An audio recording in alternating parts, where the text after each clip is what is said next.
শিপাৰ সন্ধানত ওলোৱা মিত্ৰদল অগপলৈ মুখ্যমন্ত্ৰীৰ শুভেচ্ছা কিন্তু মুখ্যমন্ত্ৰীয়েও দিলে স্পষ্ট বাৰ্তা শিপা আমিও এৰি নিদিও আসনৰ ভাগ বিজেপিয়ে নকৰে জনতাইহে কৰিব আগন্তুক বিধানসভা নিৰ্বাচনৰ পূৰ্বে মিত্ৰদল অসম গণ পৰিষদে বিগ ব্ৰাদাৰ বিজেপিক দিব বিচাৰিছিল এটা বিশেষ বাৰ্তা আজি ৰাজ্যখনৰ কিছুমান সমষ্টি আছে যিবিলাক সমষ্টিত অসম গণ পৰিষদ দলে এটা সময়ত অসম গণ পৰিষদ দলে জয়লাভ কৰিছে বিভিন্ন নিৰ্বাচনত কৰবাত পঞ্চায়তত কৰিছে কৰবাত বিধানসভাত কৰিছে আৰু সেইবিলাকত শিপাস গতিকে শিপা থকা যিবিলাক সমষ্টি আছে এই শিপা থকা সমষ্টিত নিৰ্বাচনৰ বাবে পূৰ্ণ পৰ্যায়ৰ প্ৰস্তুতি চলোৱাৰ বাবে জিলা আৰু সমষ্টি সমিতিসমূহক আজি সভাই দায়িত্ব অৰ্পণ কৰিছে শিপাৰ সন্ধানত ওলোৱা অগপই ঘূৰাই বিচাৰিব পূৰ্বতে নিজৰ দলৰ বিধায়ক থকা সমষ্টিসমূহ অগপৰ এই ইচ্ছাক মুখ্যমন্ত্ৰীয়ে শুভেচ্ছা জনালে তেখেতসকলে শিপাৰ সন্ধানত লিপ্ত হ'ব বুলি কৈছে মই তেওঁলোকক শুভকামনা জনাইছোঁ আৰু তেওঁলোকক মই অভিনন্দন জনাইছোঁ কিন্তু তাৎপৰ্যপূৰ্ণভাৱে অগপৰ এই পৰিকল্পনাক কলিতে মোহৰাৰ চেষ্টা মুখ্যমন্ত্ৰীয়ে ধেমালিৰ সুৰেৰেই ক'লে অগপই শিপা বিচাৰক কিন্তু শিপা আমিও এৰি নিদিও কিন্তু লগত এইটো ধেমালিতে কৈছোঁ চিৰিয়াছলি নহয় বিজেপিয়ে নিজৰ শিপাডাল এৰি নিদিয়ে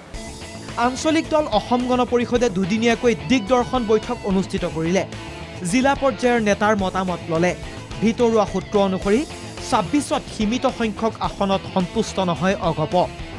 ধৰ্মীয় সংখ্যালঘু সমষ্টি দিও ভুলাব নোৱাৰিব বিজেপিয়ে এই ক্ষেত্ৰত মুখ্যমন্ত্ৰীয়ে পিছে এতিয়াই দিলে স্পষ্ট বাৰ্তা সমষ্টি আমাক বিচাৰিব নালাগে কোন সমষ্টিত কোনে নিৰ্বাচন খেলিব সেয়া জনতাইহে ঠিক কৰিব মুখ্যমন্ত্ৰীয়ে প্ৰকাৰণতে বুজাই দিলে অগপই বিচাৰিলেই নাপাব তেওঁলোকে আমাক বিচাৰিব নালাগে তেওঁলোক নিজে এটা ৰাজনৈতিক দল তেওঁলোকে প্ৰতিদ্বন্দ্বিতা কৰিব পাৰে আমি দিয়া আৰু থোৱাৰ মালিক নহয়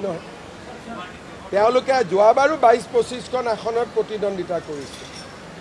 এইবাৰো কৰিব পাৰে আৰু আমিতো সিট ভগোৱাৰ মালিকটো আমি নহয় সিট ভগোৱাৰ মালিক অসমৰ ৰাইজে গতিকে অসমৰ ৰাইজেহে সিদ্ধান্ত লয় কোন ক'ত জিকিব আমি কেনেকৈ সিদ্ধান্ত লওঁ কিন্তু এইখিনিতেই প্ৰশ্ন হয় অগপই শিপা কোন চনৰ পৰা বিচাৰিব ২০১৬কেই যদি আধাৰ হিচাপে লয় তেন্তে অগপই ২০১৬ চনত বিধায়ক থকা বহমপুৰ বিচাৰিলে পাবনে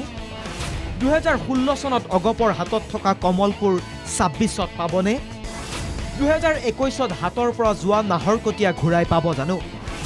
২৬ত লখিমপুৰ ঘূৰাই দিব জানো অগপক কিন্তু বিজেপিৰ চিন্তা অৱশ্যে সুকীয়াহে টিয়ক বঙাইগাঁও চেণ্ট্ৰেল গুৱাহাটী আৰু তেজপুৰ যি বৰ্তমান অগপৰ দখলত আছে সেই সমষ্টিও ২০২৬ত কাঢ়ি আনি ধৰ্মীয় সংখ্যালঘু অধ্যুষিত সমষ্টিহে অগপক গতাই দিয়াৰ পৰিকল্পনা কৰিছে এই ক্ষেত্ৰত দুয়োটা দলৰ মিত্ৰতাই কি ৰূপ ল'ব সেয়া পিছে নতুন বছৰৰ আৰম্ভণিতেই স্পষ্ট হৈ পৰিব